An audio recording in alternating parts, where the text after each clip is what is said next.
қыздар ең бұрыннан келе жатқан, ол жұмыс жасамайды деп орыстар айта береді, жұмыс жасайтын метод рекрутингтің ең оңай түрлерін, әлі күнге дейін өзім қолданатын түрлерін көрсетейін. Мынау Инстаграм парақша. Міне айттым, 5 Инстаграм ашуға болады. 5 парақша қоюға болады. Енді қараңыздар, не істейміз? Менде өзімнің подписчиктарым бар, мысалы Райгүл деген орысша сөйлейді. Мысалы Алина дегенге кірсем, мен мысалы өзім Нөрі Келінді көп қараймын. 38 000 адамы бар. Бір нравится қойған кезде 300 000 адамға дейін қояды. Просмотры да жақсы.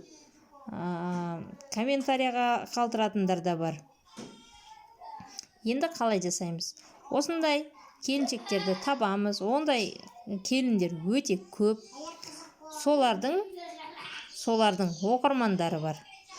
Бізге көбіне активный оқырман. Активный оқырман дегеніміз мына лайк басатындар. Міне, мына лайк басып кеткен қыздар.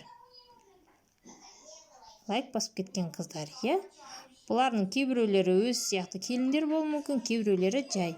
Енді не істейміз? Мысалы, мына қызға кіреміз. Міне, жас блогер екен. Бұған не написать деген жерге барамыз да. Написать еттен бұрын сіз бір сообщение дайындап алсаңыз болады. Қазір мен дайын сообщениені мен қазір группаға да жіберемін. Мысалы мынандай. Сәлем, мен есім Бақтыгүл, сізді интернет-дүкенге онлайн кеңесші болуға, сыйлық алуға шақырамын. Миллион болмаса да үйден шықпай 1 және 207 000 теңгеге жалақы табуды үйретемін. Толық ақпарат мына сілтемені басыңыз. Міндетті түрде WhatsApp сілтемеңізді жазуыңыз керек. Осыны копировать текст дейміз де, енді осыны сол қыздарға жібереміз.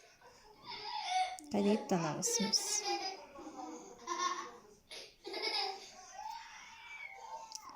Жәнегі келініміз қайда?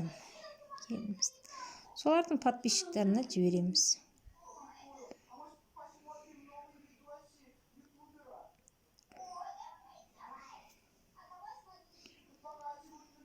Бас жағында көбінесе өз сияқты нелер болады.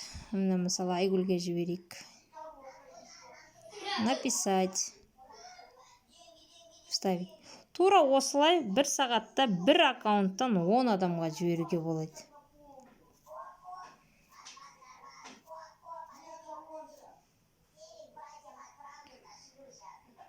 Желательно подписчигі аз адамдарға жіберсеңіздер, олар қарапайым адамдар.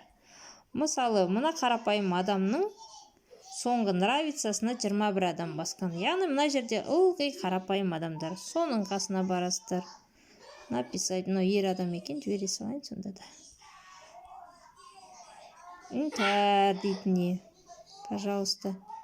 Осылай 1 аккаунттан 10 адамға, 2 аккаунттан 10 адамға сөйтіп сообщение жібереміз. Міндетті түрде адам шығады. Мен фаберлік деп жазбаймын. Мен тек қана интернет-дүкен деп жазам.